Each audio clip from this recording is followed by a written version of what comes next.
Welcome to our show, Defense Briefing. I'm your host, Liang Jun. Today, we're diving into some heartfelt moments as Asan Middle School celebrated Veterans Day, honoring 14 brave military veterans. The event was filled with emotional tributes, including a moving performance by the 8th grade concert band and a slideshow honoring those who served. It's a beautiful reminder of the sacrifices made by these heroes, and the community will continue to commemorate them with upcoming parades and ceremonies on November 11. Next, we have a somber update from Chicago, where a suspect has been arrested in connection with the tragic shooting deaths of 2 workers at Navy Pier. The police acted quickly after releasing surveillance images, leading to the apprehension of a man who had previously been fired from his job. As investigations continue, our thoughts are with the victims' families during this difficult time. Finally, we turn our attention to the Pentagon as President-elect Donald Trump prepares to take command of the military for a second term.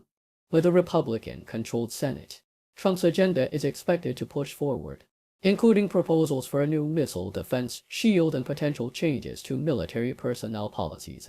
As we navigate these developments, it's crucial to keep an eye on how they will shape our national defense strategy. Please stay tuned for more detailed coverage. Yahoo US reports on a heartfelt Veterans Day program held at Asan Middle School, where Navy veteran Bob Russell found himself overwhelmed with emotion as the 8th grade concert band played Anchors Away and other military-themed songs. The program honored 14 veterans, including Russell, who served a decade in the Navy during the Vietnam War.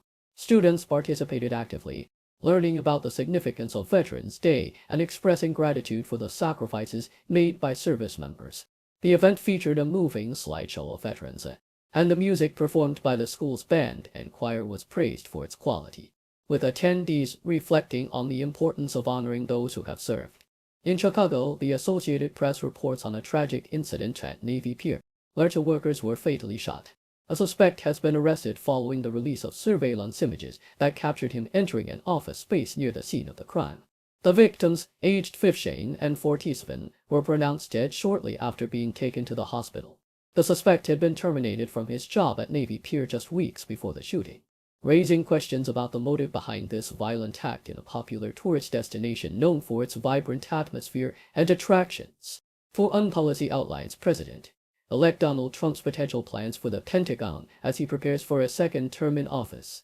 With a Republican-controlled Senate, Trump may face minimal opposition in implementing his agenda, which includes proposals for domestic military deployment and the creation of a missile defense system akin to Israel's Iron Dome.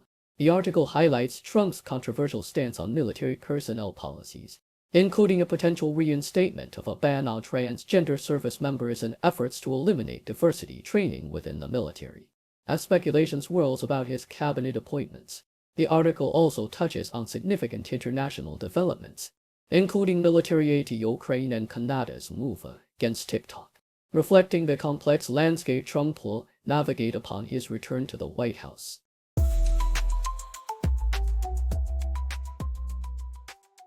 Associated Press reports that Mel Ponder, a former Republican state lawmaker from Northwest Florida, has been selected as the next president of Northwest Florida State College.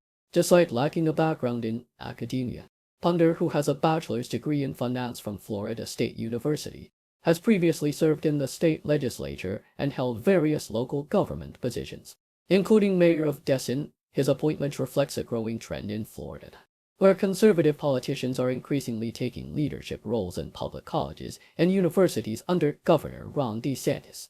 Critics, including the United Faculty of Florida, expressed concern that such appointments may prioritize political connections over educational expertise, potentially undermining the quality of education. South China Morning Post highlights the recent deployment of American F-15 fighter jets to the Middle East as a strategic warning to Iran amidst escalating tensions. As the military confirmed the arrival of the F-15E Strike Eagles from England, coinciding with a broader military buildup in the region that includes bombers and missile defense systems. This deployment comes in the wake of its strikes against Iranian military infrastructure, and as Iran has threatened retaliation for previous attacks. Pentagon officials have made it clear that the U.S. is prepared to defend its personnel and interests in the region against any aggression from Iran or its allies. NY Times mourns the passing of Elwood Edwards, the iconic voice behind the "OL's You've Got Mail" alert, who died at the age of 7 orphan from complications of a stroke. Edward's voice became synonymous with the early days of the internet, greeting users as they navigated the new digital landscape in the 1990s.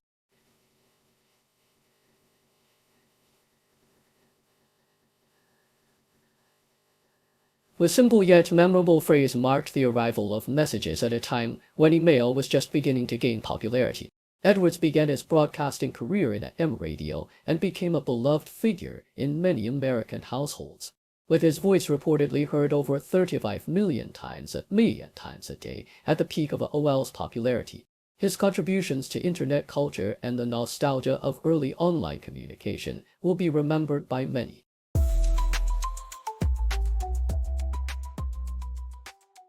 Associated Press reported on the sentencing of Zachary Liang, a man involved in the January 6 Capitol riot, who received 8 years in prison for his violent actions. Liang was one of the first rioters to be sentenced following the electoral victory of President-elect Donald Trump, who has hinted at pardoning those involved in the Capitol attack. Despite acknowledging his lawbreaking, Liang claimed he was acting out of patriotism and demanded a full pardon with all the benefits. U.S. District Judge Abby Friedrich dismissed his comments, labeling him as one of the most aggressive rioters whose actions were far from patriotic.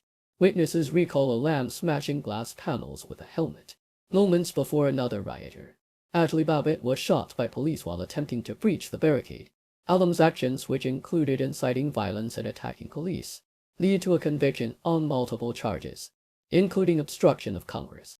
BBC highlighted the groundbreaking sale of a digital artwork titled "I Got Arre," created by the iRobot, which fetched a staggering $1.3 million at auction. This sale marks a significant milestone in the art world, as it is the first time a piece by a humanoid robot artist has been sold at auction. The artwork of the famed mathematician and codebreaker Alan Turing was initially estimated to sell for much less, indicating the growing intersection between artificial intelligence and contemporary art. iRobot, designed to engage in dialogues about technology, aims to provoke thought on the ethical implications of AI advancements. The director of iRobot Studios emphasized that this event reflects societal changes as we navigate the complexities of AI's rise, urging viewers to consider the agency and power AI holds in our future. Associated Press also reported on Defense Secretary Lloyd Austin's directive to the military to ensure a smooth transition of power to President-elect Donald Trump. In a rare memo, Austin reminded military personnel of their oath to uphold the Constitution and follow lawful orders from their new commander-in-chief. This message comes amid concerns about Trump's potential use of federal forces and plans to replace career civilians with loyalists. Austin's emphasis on the military's commitment to professionalism and nonpartisanship echo similar sentiments expressed during previous transitions of power. The Pentagon has been proactive in protecting civil servants from political interference, particularly in light of Trump's previous executive orders aimed at diminishing job security for federal employees. As the nation braces for a new administration, the military's role in maintaining stability and governance remains a critical focus.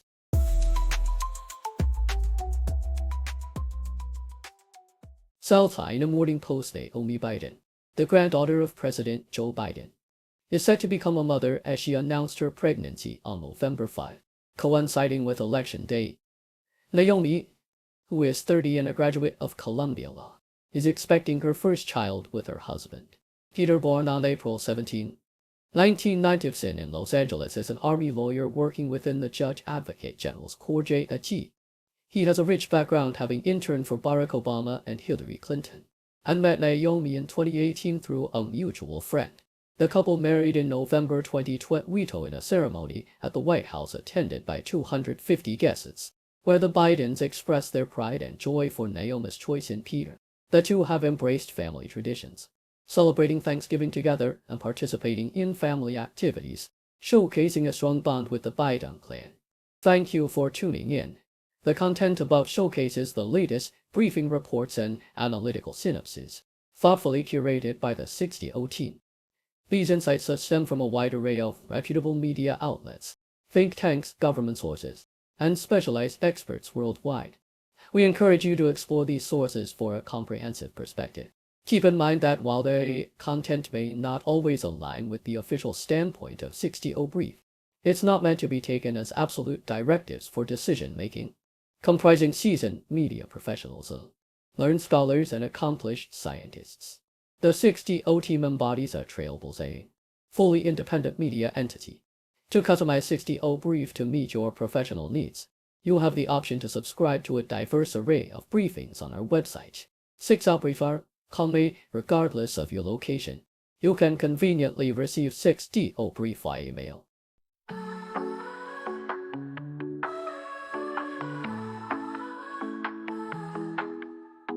Waking up to wonders, checking nature blunders. Got our rockets flying while the oceans are sighing. Lasers